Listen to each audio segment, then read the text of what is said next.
Resolution adopting the rules of procedure on impeachment trials. Sa Rule 3, before the consideration of the articles of impeachment, the presiding officer shall administer the prescribed oath or affirmation to the members of the Senate then present and to the other members of the Senate as they may appear, whose duty shall be to take the same. Upon presentation of the articles to the Senate shall specify the date and time for consideration of such articles unless the Senate provides otherwise, di ba? So yan, ginawa natin lahat. Tingnan niyo yung next paragraph. Senators shall observe political neutrality during the course of impeachment trial. Tapos dinefine niya, political neutrality shall be defined as an exercise of public officials' duty without unfair discrimination and regardless of party affiliation or preference. Dito po sa Luzon, sa Visayas, sa Mindanao po, na binisita po natin ang mga taga Davao, Sarangani at Jensan yesterday.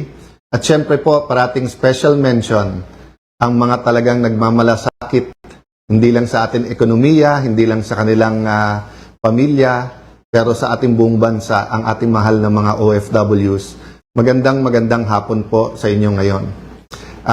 Sa pagbati po natin ng magandang hapon ang ating pong topic today, pag-usapan natin ng konti yung impeachment process para bago to mag-umpisa in almost more or less 2 weeks from now, medyo mas familiar na po tayo lahat. Pangalawa po, yung mga issues surrounding the Blue Ribbon Committee and yung ibang statements po na ginawa ng ilan natin mga opisyal, maging si Senator Lacson, maging si Senate President Win Gatchalian, or si Blue Ribbon Chairperson Erwin Tulfo. And then, today is a special day sa Pamilya Cayetano. Ang tawag po namin ay everlasting life anniversary. No? Kasi tayo'y naniniwala, when you are in Christ, you have everlasting life. So, nung binawian ng physical na katawan o ng buhay yung katawan ng aking ama dito, naniniwala kami, yun ang birthday niya in heaven. So, ano yan, June 24. Tagal na po, 23 years. Parang sobrang tagal, pero syempre, dun sa mga nagmamahal sa kanya, parang kahapon lang, no? So, let's start with a biblical principle, no? Ang purpose po natin in saying verses ay dalawa. One, I want to communicate that in everything we do, napaka-importante na kasama yung ating creator. Yung creator or yung manufacturer, siya nakakaalam ng purpose ng bawat isa. So, ang nag-manufacture or nag-create ng Toyota o Mitsubishi o BYD, siya may karapatan maglabas ng owner's manual o kaya ng user's guide, di ba? Ang nag-create ng iPhone, Samsung, Huawei, lahat ng napakagagandang mga cellphone, di ba? Yung user guide niyan, or yung mga tips, or yung mga upgrade sa kanyang operating system, yung manufacturer nakakaalam. So ako'y naniniwala din, sa ating bansa, sa mundong ito, meron divine creator. So the second purpose is really not the verse per se, but the biblical principle involved, no? So, yung addressing myself to Christians, we believe kasi that the word is a living word, di ba? Ibig sabihin, hindi lang to aral sa eskwelahan, hindi lang to math or science or history.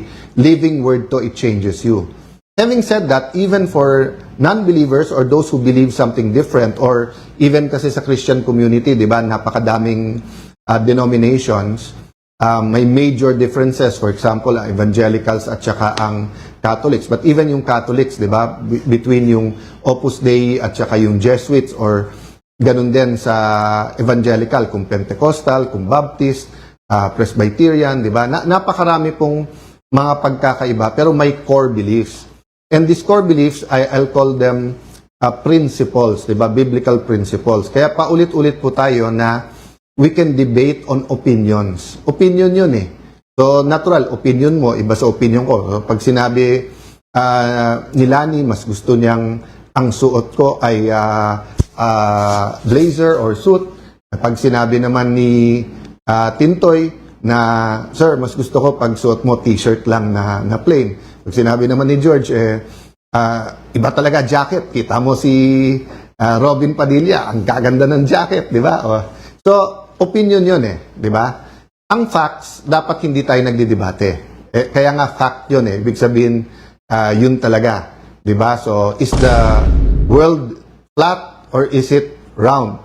Nung wala pang way to prove it as a fact, some people said it's an opinion. Pero nung may iba ng scientific way, lalo na nung nakapunta na ng space ang mga tao, tapos nakitang bilog, it's a fact na bilog. But nowadays, pati ang facts, dinidebate. Kaya may alternative facts or may fake news pa nga kung fake talaga. That's why, let's go to principles. And what principle do I want to apply today? Yung biblical principle na kung anong ating itatanim, yan ang ating aanihin. Or what we sow, we will reap, di ba? So, mula pa elementary or sa bahay, tinuturuan tayo na kung anong itatanim, yan ang aanihin. So, hindi ka pwede magtanim ng mangga, tapos santol ang iyong aanihin. So, there is a tragedy, yung school shooting and then yung stabbing.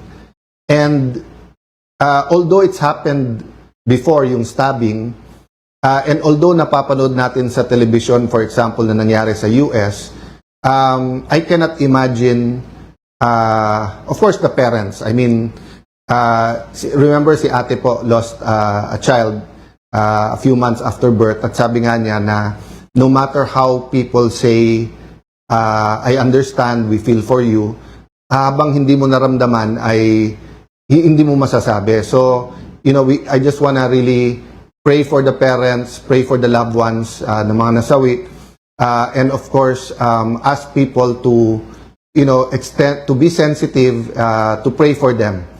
So, having said that, I also cannot say I can understand how the community feels, di ba? How yung classmates, yung mga na-trauma na bata, how the PTA, how yung mga homeroom teachers, how yung barangay, the barangay captain, everything it's just a shock to us, di ba? So, we have to reflect kasi kung anong tinatanim natin sa isip ng mga bata. So, isang lumabas na kasi yung mga violent na mga applications or yung mga napapanood sa social media. In a sense, hindi bago po yan kasi nung bata kami, kaya nga naban din yung video games and then may ilan mga cartoons na naban din. Kasi given naman sa atin lahat na garbage in is garbage out. But siguro ang gusto ko lang i-contribute sa discussion, nung araw kasi you may ask, bakit ibang-iba yung reaction kapag yung abuse ay nangyari sa bahay? So it can be any kind of abuse, diba? Sexual abuse, physical abuse, it could be death, it could be injury. But bakit pag sa bahay, sa simbahan, or sa eskwelahan, grabe ang reaction ng buong, everyone, ng buong bansa, ng media, ng buong bansa. And dapat, hindi tayo pwede ma-desensitize diyan, hindi pwedeng maging normal yan. Maraming dapat hindi normal na naging normal na. That's why nga I won't go there, but yung war on drugs, that's why nga yung mga area na drug infested ay nag-resonate doon yung labanan ang drugs kasi nga nung araw parang siguro sa isang taon isang beses lang mababalita na may 6-year-old or 3-year-old or 9-year-old na na-rape o kaya yung sabihin na nagpatayan sa sariling bahay. Pero nung lumaganap talaga yung shabu, parang buwan-buwan, minsan mas madalas pa, may news ng heinous crimes o napaka-violent na crimes o napaka-karumal-dumal na krimen na hindi natin ma-explain. Ang problema nga, nanonormalize. So, and then na-explain, kaya normal kasi nga, yung shabu really causes violence. But hindi talaga pwedeng ma-normalize yung shootings, killings sa school. Hindi dapat ma-normalize ang kahit anong klaseng abuse sa churches at lalong-lalo na po sa bahay. So the reason po that we're more sensitive when it is schools, churches, or home is because this is the place where children should be safe. Di ba? Sa bahay, kasi nga, bahay mo yun eh. Di ba? Sino pang magmamahal sa iyo sa mundong ito, aside from God, kung hindi pamilya mo? Nanay mo, tatay mo, mga kapatid mo, kung sino man nasa bahay. Di ba? Church din, di ba? Why do you go there? You go to church because all religions teaches there's something higher than us. There's the spiritual world. At mahal ka ng Diyos. So, maging pastor yan, maging imam, maging ministro, maging pastor, kung may abuse, whether masyadong stricto at napalo kang, na-injure ka, or whether it's sexual abuse, it's unacceptable. And then, of course, school. Because we send our children to school para nga mag-develop sila eh. Ang number one resource natin is not oil or gas or gold or livestock, di ba? It's our children. So, we expect those three places to be safe, no? So, I hope na as the investigations go on, yung local sa DepEd, yung NBI, PNP, I think Congress at Senate, di ba? At tignan po natin yung total environment ng estudyante. Kasi I was thinking about it, baka sabihin nyo, ano naman kilalaman ng K-12 sa nangyari? Eh guys, half day na lang po eh. Half day na lang most of our schools. No, I don't know exactly sa Leyte. But most of our schools sa highly urbanized places are half day.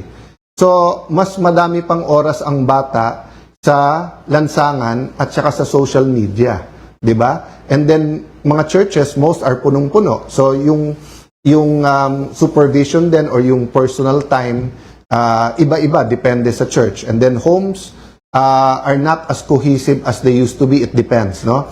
So, my point is lang, we have to solve the problems, but we have to have very, very deep thought into this problem because existential to sa pamilya ng bawat Pilipino. So again, I join the millions who are praying and also nakikiramay dun sa mga biktima at sa pamilya. And then, of course, we understand their cry for justice. And definitely, this problem with teenagers who think that they can do anything, the discussion has been there for more than 10 years. Diba? So, uminit na ulit yung discussion niya noong 2016 pa, 2026 na eh. So, tama si Senator Robin na if there's a reason to call a special session, it'll be that. Diba? So, hindi po dahilan na wala pang members yung minority sa Committee on Justice because everyone can participate eh. Hindi naman kailangan yung botohan dyan eh. It's really getting to a consensus of what what law will be most proactive and relevant to us where we can protect our young people, not expose them to criminality, not treat them as hardened criminals, but also deter them and their parents from going into violence and violent crimes, no? So I promise you I'll talk a little bit about the impeachment. So most of the news is about the pre-trial. So I'll just two topics lang. Bakit pre-trial? Kasi if you remember po, nagkaroon ng time during the hearing of former Chief Justice Corona na bumagal at tumagal kasi nga habang nagta-trial, minamark pa yung mga ebidensya. And then, pag ang prosecution biglang nagtanong, pwede bang yung second o third article ang i-present or may skip kami? O kaya kung parehong dokumento or parehong witness ang gagamitin, debate pa parate. So, I really have to thank Secjan Joel, Senate Secretary Joel Montales and the professional Senate staff and yung mga researchers ng iba't ibang mga opisina ng mga senador who all agreed na kailangan talaga yan. So, although some might think na may ups and downs yan every day, mas mabuti na yan kaso sa everyday sa trial magka-problema. So having said that, the second point kasi I want to make, and I think this is the most important point in the trial, is yung political neutrality or yung impartiality. So all throughout history, ang issue parati sa isang korte is to be impartial. Impartial. Ibig sabihin po, walang kinikilingan, di ba? Hindi pwedeng umpisa pa lang, A versus B, kampi ako kay B. Diba? Kaya nga sa jury system, they have to make sure na yung mga nasa jury hindi biased. So supposedly sa system natin na may judge, sila dapat ay trained na kahit na may personal opinion or may feelings about it, they apply the law. Diba? So for example, kung yung isang judge namatayan dahil sa drunk driving, pero ang batas natin, drunk driving, 6 years lang, hindi pwedeng sabihin ng judge, 9 years ikulong yan. Kasi nga, kailangan niya sundin yung batas. But yung judge kasi is trained. So, ang problema natin sa senator judges, we're not really trained as judges. Of course, some of us have been in other impeachment trials or whether sa House or sa Senate, so may konti ng experience. But still, ang layo sa training kahit na ng ating MTC or RTC judges, di ba? So, yung impartiality is very important. So, if you remember when we convened the court, nag-oath taking, di ba? Nauna ako at pagkatapos nag-oath naman yung lahat ng senator. Makikita nyo po dito sa resolution adopting the rules of procedure on impeachment trials. Sa Rule 3, before the consideration of the articles of impeachment, the presiding officer shall administer the prescribed oath or affirmation to the members of the Senate then present and to the other members of the Senate as they may appear, whose duty shall be to take the same. Upon presentation of the articles to the Senate shall specify the date and time for consideration of such articles, unless the Senate provides otherwise, di ba? So yan, ginawa natin lahat. Tingnan niyo yung next paragraph. Senators shall observe political neutrality during the course of impeachment trial. Tapos dinefine niya, political neutrality shall be defined as an exercise of public officials' duty without unfair discrimination and regardless of party affiliation or preference. Okay, ulitin ko ha. Without unfair discrimination and regardless of party affiliation or preference. So whether admin ka, and policy ng admin, if it's the policy of the admin, to impeach a certain official, and whether opposition ka at ayaw mo ma-impeach, or baliktad, admin ka, ayaw mo ma-impeach, opposition ka, may gusto kang ma-impeach, dapat may fairness, dapat walang unfair discrimination, dapat may political neutrality. That's why, dun pa lang nung nabuo yung bagong majority nung May 11, ang sinabi sa amin, ang priority, dalawa. Ang ating ekonomiya at pangalawa, yung magkaroon ng fair at maayos. Yun po ang sabi nila, fair at maayos, impartial at maayos na impeachment. Pero nagulat kami, bakit naging priority na buwagin yung bagong majority at tanggalin ako bilang Senate President. So, isang theory dyan na lumabas is that ayaw kasi talagang lumabas ang buong katotohanan tungkol sa massive corruption that has been going on for the last 4 years, and yung simbolo ng massive corruption na yan ay nasa flood control. Nililiwanag ko po yun kasi sabi ng iba, flood control lang. Hindi po. Napakaraming instances of corruption. Some are endemic. Some were there. For example, pag sinabing customs, BIR, DPWH, to be fair to the Marcos administration, even President Duterte said na may corrupt na contractor sa DPWH. Even President Duterte said, yan BIR, yan customs. Remember, may kinulong siya sa Bureau of Immigration, di ba, BID. Lalo po during the time of President Pinoy, who we also honor today. Many people are honoring him. I had the privilege of also serving with him 3 terms sa Congress and then sa Senado. We were not always in agreement, but I recognize the good that he's done as I recognize the good done by President Duterte. And during the Pinoy years, anti-corruption was also very important. So having said that, nung lumabas yung Napoles, sabi, grabe naman to. May ghost, may yung pera parang dumadaan lang sa foundations tapos sa bulsa na ng politiko at ng contractor pumupunta. Ang problema mga kababayan, nagmukhang barye. Yung Napoles, pagdating dito sa ghost project sa flood control, isipin nyo, 350 billion a year.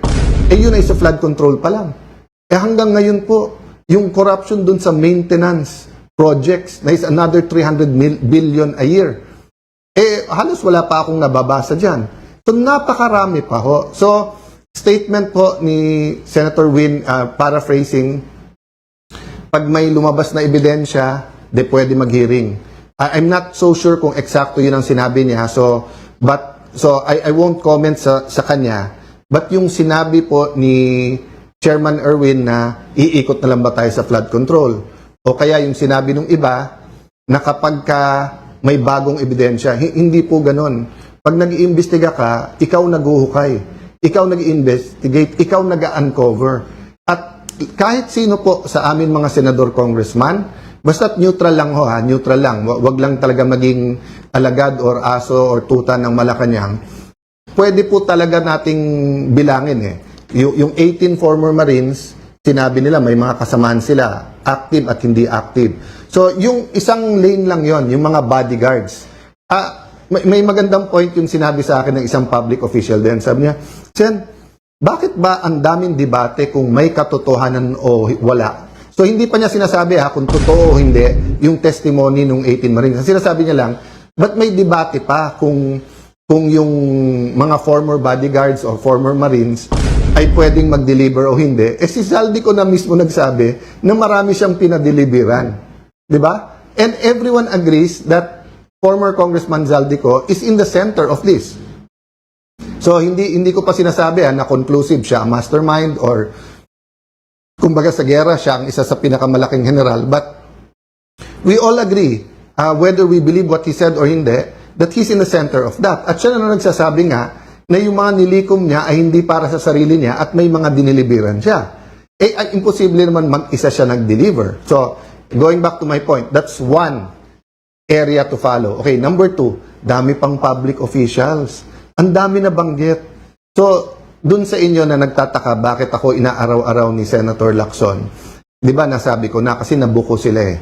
So, kasi kung susundan nyo, hukayin nyo yung ibang mga video at mga statement ni Senator Lacson, dumating ang point, siya na yung sumasagot eh. Siya na nag-i-interpret ko ano sinabi ng mga witness. Siya na nagsasabing, etong witness na to, okay, eto hindi, eto credible, eto hindi. Kinausap daw niya si Yusek Bernardo, nag-deliver daw, pero hindi sa Malacanang o hindi sa mga taga Malacanang. Kung hindi, or hindi sa First Family, pero dito dineliver sa mga opisyal na to. And then ayaw niya patawag yung mga opisyal na yan.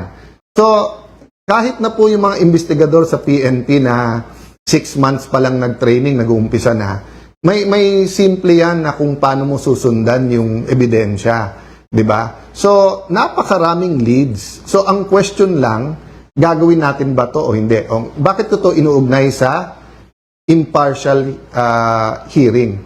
Kasi, kung ang gusto ng administrasyon, kalimutan muna natin lahat ng ibang corruption, impeachment muna kasi importante to.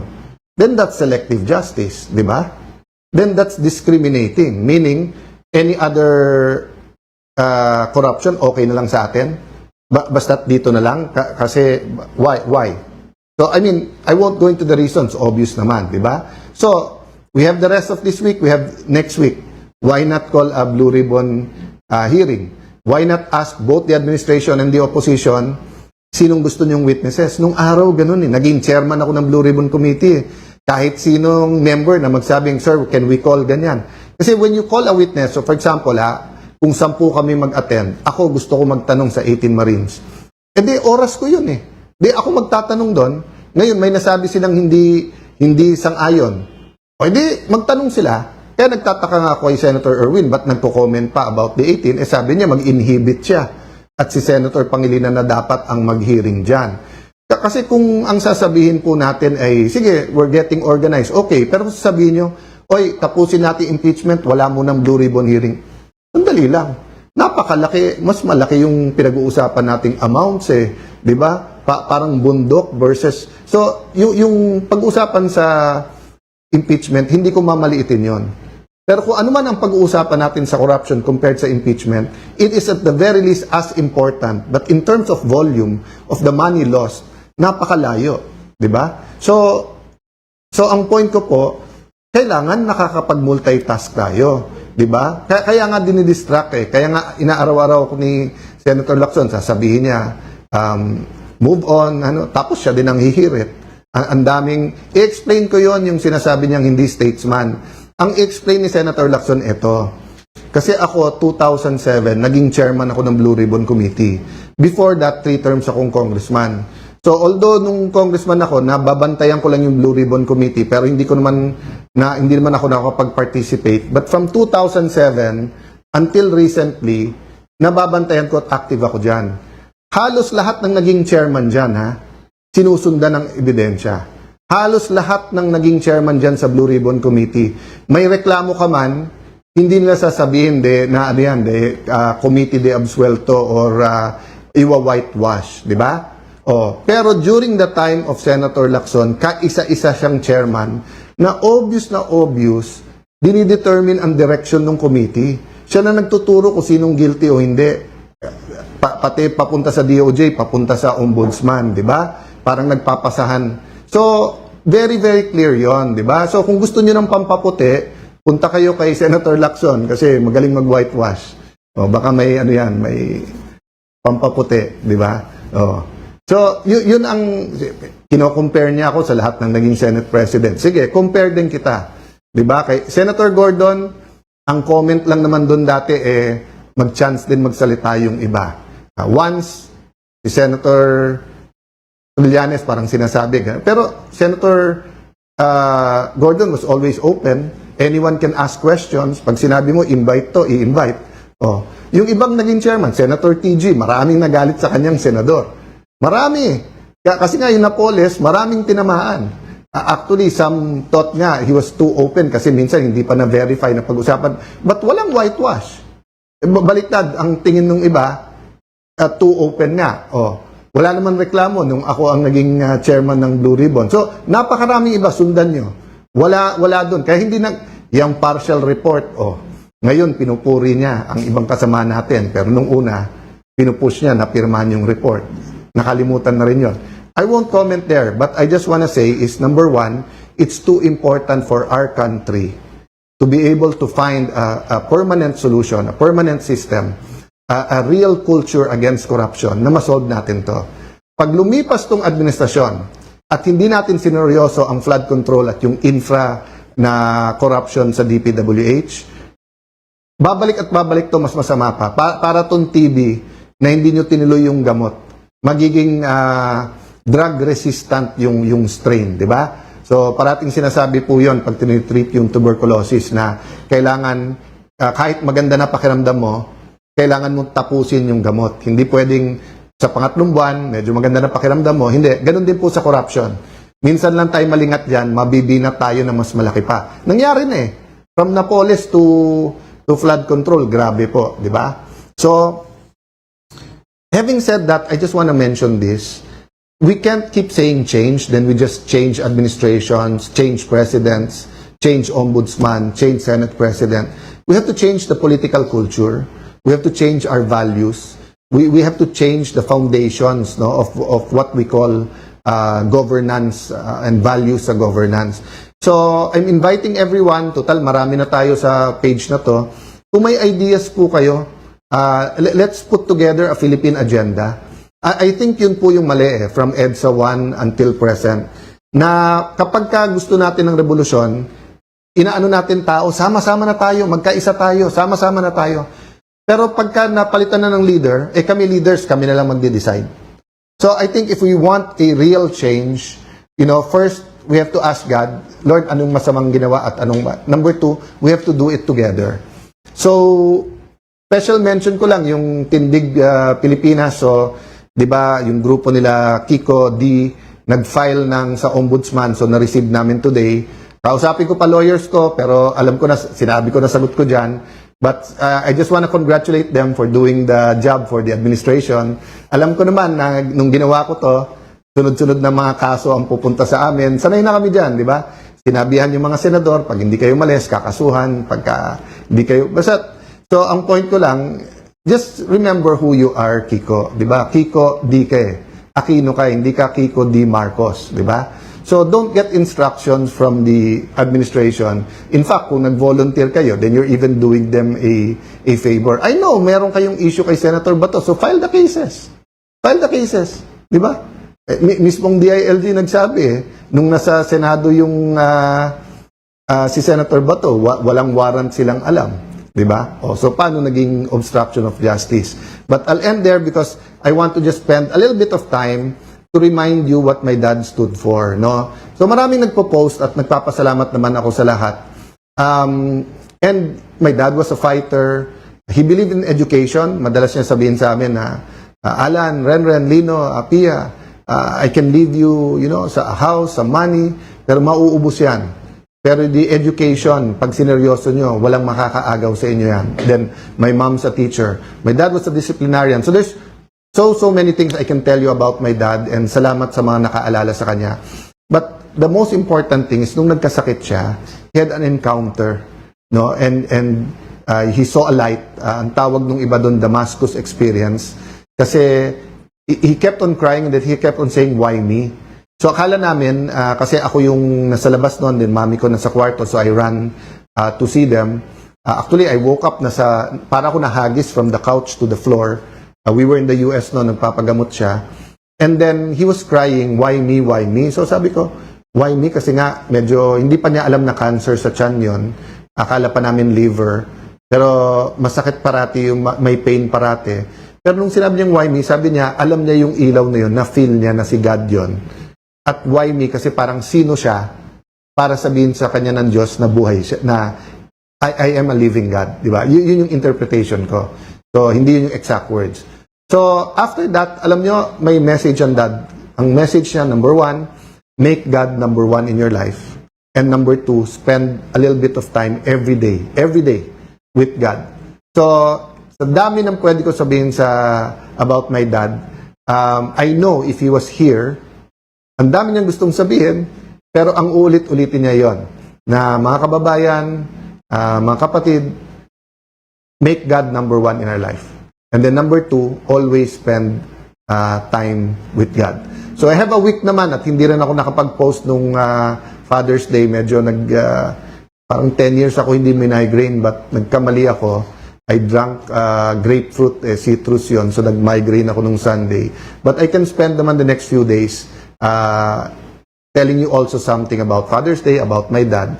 But what I want to say about Father's Day and about my dad is that hindi tayo pwedeng fatherless. And in attending nga the Go Convention ng Victory Church, yung unang speaker doon, hindi ako naka-attend pero pinaalala sa akin ng isang very close sa akin, ni Bishop June. I have the transcript. Meron siyang article, Fatherless No More. I hope many people can read that. I'll see if it's available, no. But basically, sinasabi niya yung tao na feeling niya fatherless siya. And there's so many of that experience kasi madaming single parents na. But iba pa daw pagka-community, pagbansa, ang nakapag-feel na fatherless. But we don't have to feel fatherless because we do have God the Father. And regardless of our belief, maraming nagdadasal Diyos Ama, di ba? So, now there are people kasi who have bad experience sa tatay. Whether in abandon, whether abusive, di ba? Kaya, pag sinabi yung a father's love, doble yung pag-ulila nila, yung pangungulila, di ba? Double Kasi yung hindi ka naka-experience, tapos nakikita mo sa iba, na-experience sila isang father, nangungulila ka. Pero kung na-experience mo, tapos bad ang experience mo, hindi mo maiintindihan the Father's love. So yun ang aking prayer this week na hindi lang naman dapat one day ang Father's Day. Gawin na natin Father's Day, Father's Week, di ba? Na ma-experience natin ang pagmamahal ng isang tatay. So yan din ang reminder ko, maging lalaki o babae, ang barangay captain, ang principal sa school, ang director sa gobyerno, ang mayors, governors, sa ating mahal na Pangulo, di ba? Let's not let people feel that they're fatherless.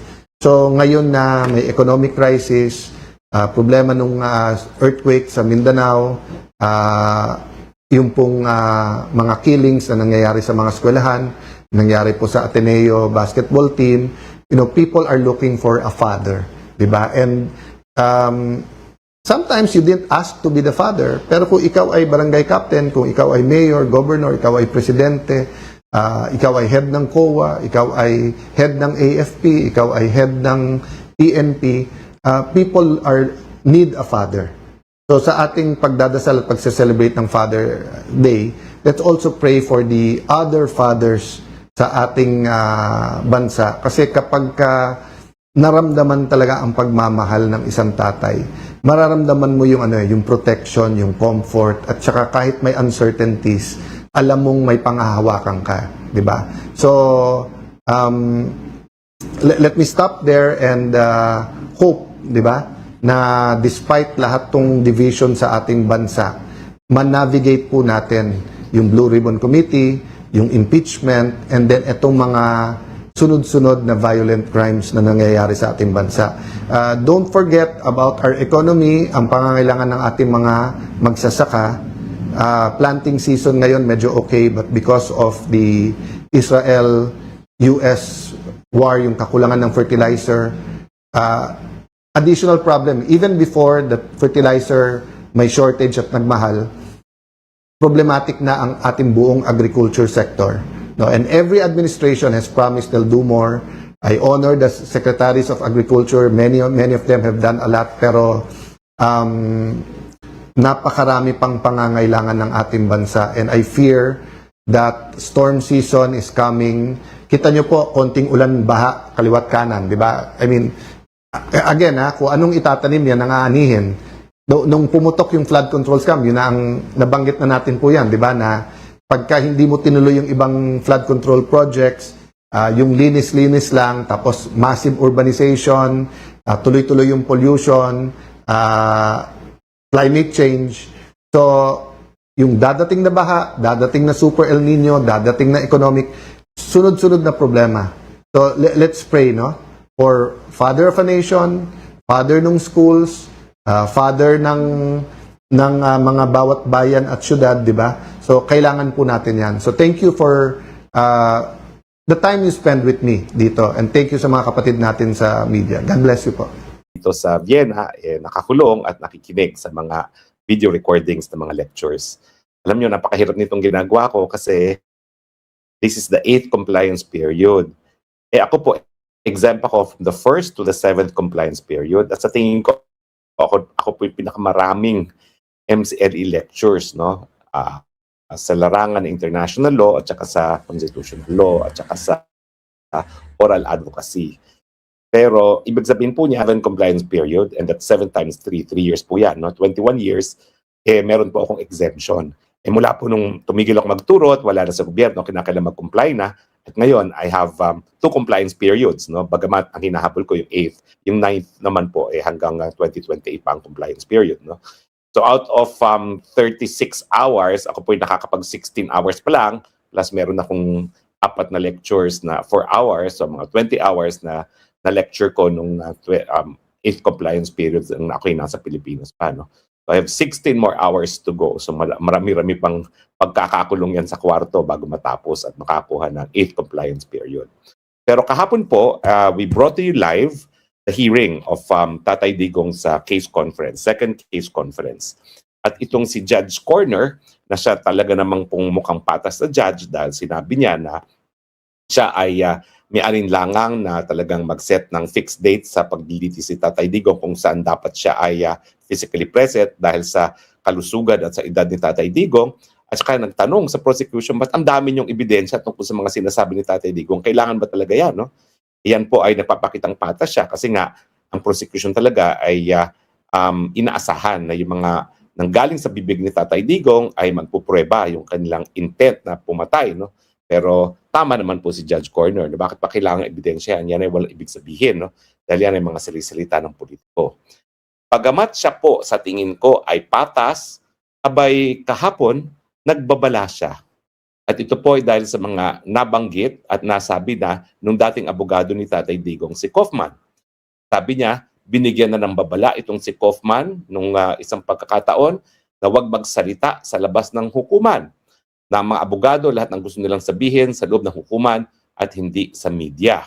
At nagbabala rin at umapila rin ang Judge Corner na dahil nga itong kasong ito ay sinusubaybayan, lalong-lalo sa Pilipinas, ang media, wag sana mag-report ng fake news, no? At talagang maging maingat na ang pagre-report nila ay mga tamang mga balita at impormasyon. Pero ang sabi nga niya, bagamat nagbigyan na ng babala ang pre-trial chamber dito sa dating abogado ni Tatay Digong na si Kaufman na wag magiging disrespectful o babastusin ng hukuman, may dalawang pagkakataon na nag-interview pa rin si Kaufman kung saan sa tingin ni Judge Corner medyo nabastos ang hukuman. Ang tanong, ano ba yung mga sinabi ni Corner at tama ba na bigyan ng babala ang mga abogado ni Tatay Digong laban sa mga ganitong mga pananalita? Well, tinignan ko po yung mga petsa na sinabi ni Judge Corner At etong nakita ko, no?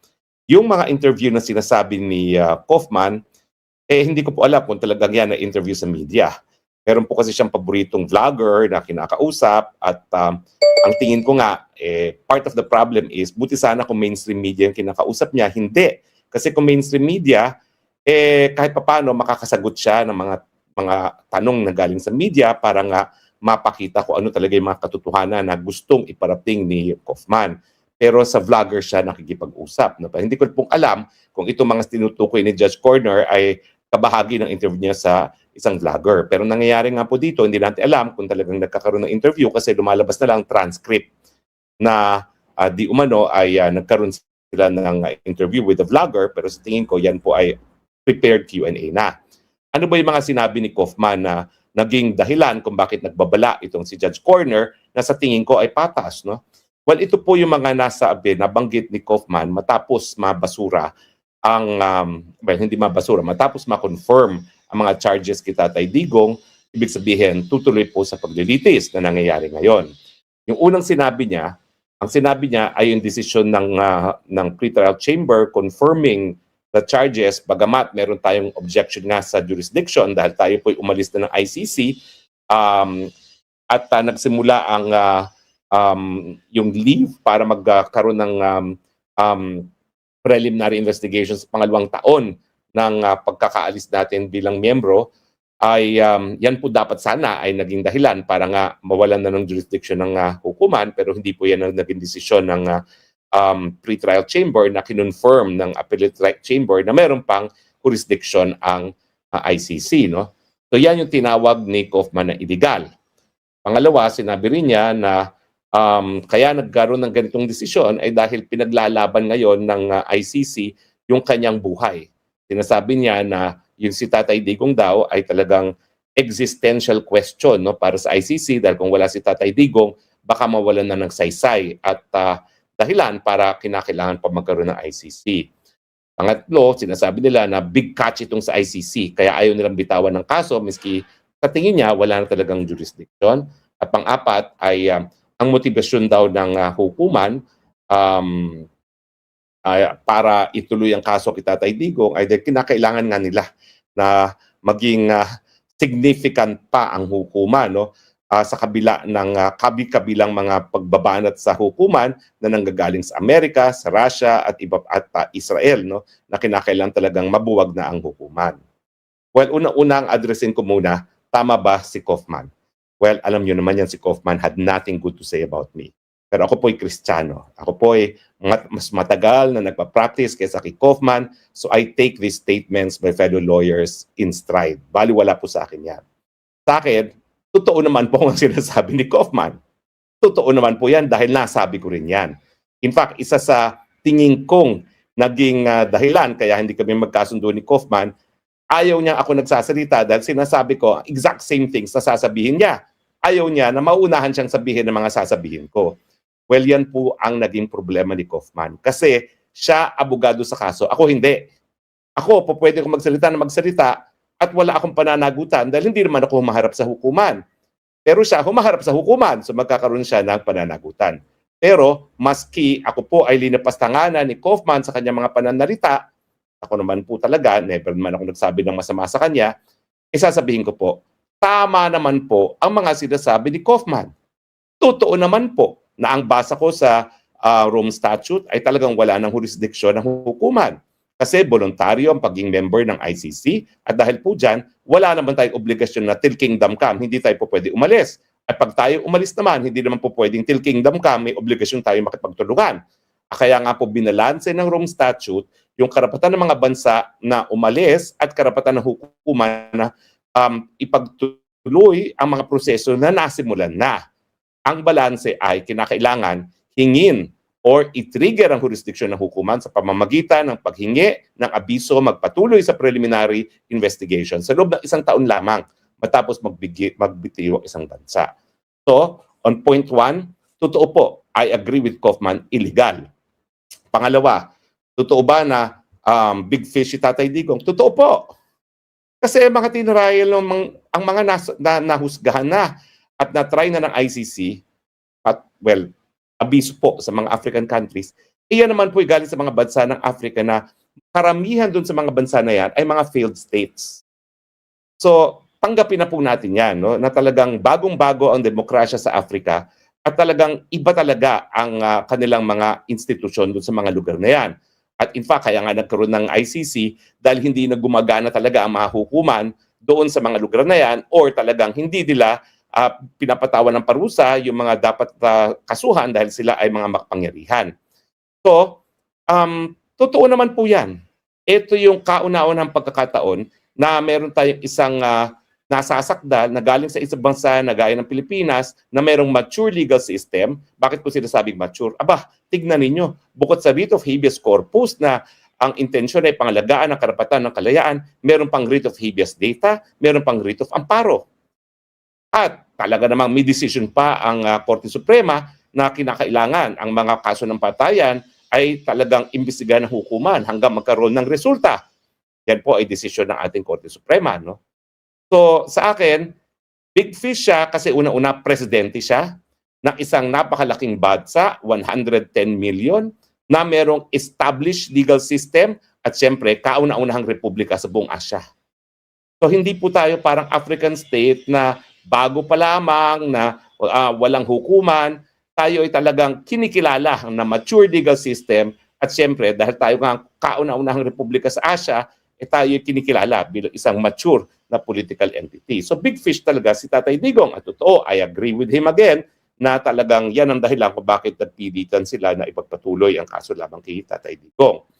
At siyempre yung sinasabi niya na yung pagpatuloy na pagdiditis kay Tatay Digong, para nga magkaroon pa ng silbi ang ICC. Dahil otherwise, wala naman sila ibang kaso dahil wala naman sila ibang mga nasasakdal na hawak sa ngayon. Totoo, kinasuhan nila si Netanyahu ng Israel, si Putin ng Russia, pero mahuhuli ba nila? Kaya lang naman nila nahuli si Tatay Digong dahil talagang si Marcos Jr. mismo nang kidnap at dinala kay Tatay Digong, isang issue na dapat talaga sagutin pa rin ng ICC. No? Kung nais nilang magkaroon ng tiwala ang mga mamamayan ng mundo sa kanila, kinakailangan adresin yung legalidad ng pagpapadala kay Tatay Digong sa dahig. Yan po yung tinatawag na abuse of process. Dahil pag hindi nila binigyan ng kasagutan yan, baka mawalan ng tiwala ang buong daigdig sa institusyon ng ICC. Suma total, maski ako po ay tinawag, ang aking idea ay tinawag ni Kaufman na crazy idea, I agree with him po 100%. Pero ano po ang diferensya? Gaya na aking sinabi, hindi po ako abogado. I have complete freedom of speech. In fact, ako po, dahil mahigit almost 20 years po ako nagturo sa College of Law ng UP at iba pang law schools sa Amerika, sa Singapore, talagang trabaho po yan ng mga legal academics. Pulaan ang mga desisyon. Pero ang pagpupula po, may mga pamamaraan. Dahil kami po ay academics, ginagawa po namin yan sa mga artikulo. Ginagawa po namin yan sa mga legal journals at sa aming mga lectures, whether be it MCLE or sa classroom, no? Now, pwede ba kaming magbigay ng public statement sa in public? Pwede. Pero syempre, kinakailangan ang kritisismo namin magalang pa rin sa hukuman. Bakit? Kasi bilang officers of the court, obligasyon namin na pangalagaan yung tiwala ng taong bayan sa mga hukuman.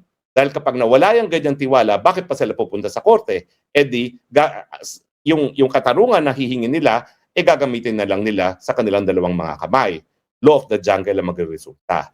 So, acceptable ang kritisismo galing sa lahat. Ang exception, siyempre, kapag ikaw ay abogado. Gaya ng sinabi ni Judge Corner, kung ikaw ay abogado at meron kang sasabihin tungkol sa kaso, sabihin yan sa hukuman, sabihin yan sa mga pleadings. Huwag naman sasabihin sa media. Bakit? Kasi mga hukom, hindi makasagot sa media. Ang mga hukom, nagsasalita lang sila sa pamamagitan ng kanilang mga desisyon. So kung meron kang pula sa desisyon ng hukuman, idaan mo yan sa loob ng hukuman, idaan mo yan sa mga pleadings mo. Now, do I disapprove of what Kaufman did? Believe it or not, hindi rin. Tingin ko naman, tama rin siya na nagsalita. Kasi kung hindi naman niya sasabihin niya mga bagay-bagay niya, gaya ng sinabi niya, sino magsasabi niyan? Well, una-una, no? Hindi naman siya lang ang pwede magsabi niyan. Di ba sinasabi ko naman yan? And modesty aside, ito naman pong ating website, hundreds of millions ang nararating, malakas-lakas naman po ang boses natin. So yung mga sinasabi niya na illegal ang desisyon, sinabi ko rin po yan. Yung mga sinasabi niya na naghahanap ng relevance sa ICC, sinabi ko rin po yan. Ibig sabihin, hindi lang naman siya pwede magsabi niyan. At bilang isang abogado na humaharap sa hukuman, ang kauna-unang obligasyon niya ay sa kanyang kliyente. Anong epekto kapag ikaw, linapastangan mo ang desisyon ng hukuman? Magagalit ang hukuman, hindi lang sa abogado, kung hindi sa kliyente. Ang punto ko, bagamat agree ako kay Kaufman, pareho kami ng paninindigan, siguro hindi nga niya sinabi yan. Dahil ang baling niyan, hindi naman sa kanya. Ang baling niyan, kita Tatay Digong, kapag nabuisit ang mga hukom sa kliyente dahil sa mga pinagsasabi ng abogado. Alam niyo po, napakatagal ko rin nag-coach ng mga moot teams sa UP. Moot teams po yan ay nagkukunwari sila na humaharap sa International Court of Justice or yung World Court. May dalawang napakagaling na estudyante ng UP. The very best students. Pero hindi ko po sila pinili para sa mooting kasi sila po ay bihasang debaters. Napakalaki po ng pagkakaiba kung ikaw ay nakikidebate sa kung ikaw ay humihingi ng desisyon sa hukuman in a moot court. Kinakailangan magalang ka. Kinakailangan hindi mo dinidebate ang judge. Dahil yung judge, hindi para makipagdebate sa iyo yan. Siya ang maghuhusga kung tama ka o mali. So kinakailangan yung asal mo ay asal na ikaw ang papaboran ng huwes. Hindi mabubuisit sa iyo ang huwes. At yan ang dahilan kung bakit sa tingin ko, bagamat tamang sinasabi ni Kaufman, tama rin na nagsalita siya, dapat hindi siya nagsalita actually at hinayaan na lang niya yung mga gaya ko ang pumula sa desisyon ng hukuman. Dahil gaya ng aking sinabi kanina, ang baling kapag nabuisit ang mga hukuman at sa tingin nilang abogado ay bastos, ang baling ay sa kliyente. At dito, ang baling ay kay Tatay Digong. Kaya tuloy, hindi ko maisip kung merong kinalaman yung kabusitan ng mga judges kay Kaufman sa katunayan na walang napagbigyan motion si Tatay Digong. Hindi ko tuloy matanggal sa isipan ko, ano kaya kung walang ganyang galit or kabusitan sa abogado, baka naman napagbigyan ng interim release, baka naman napagbigyan yung dismissal ng case dahil lack of jurisdiction. Dahil ako talaga hindi ko maintindihan bakit ganyan yung decision sa jurisdiction. Dahil wala na naman talagang jurisdiction ng hukuman. We will never know. Because it is fait accompli. Tapos na po yung puntong yon. Pero, meron pong pagkakataon na buksan muli itong usapan pagdating sa jurisdiction at dito po yan sa trial. Dahil sa trial, po pwede buksan yung lack of jurisdiction, po pwede rin buksan yung issue ng complementarity. Gumagana ba ang mga hukuman sa Pilipinas? Dahil kung gumagana yan, dapat hindi gumalaw ang ICC.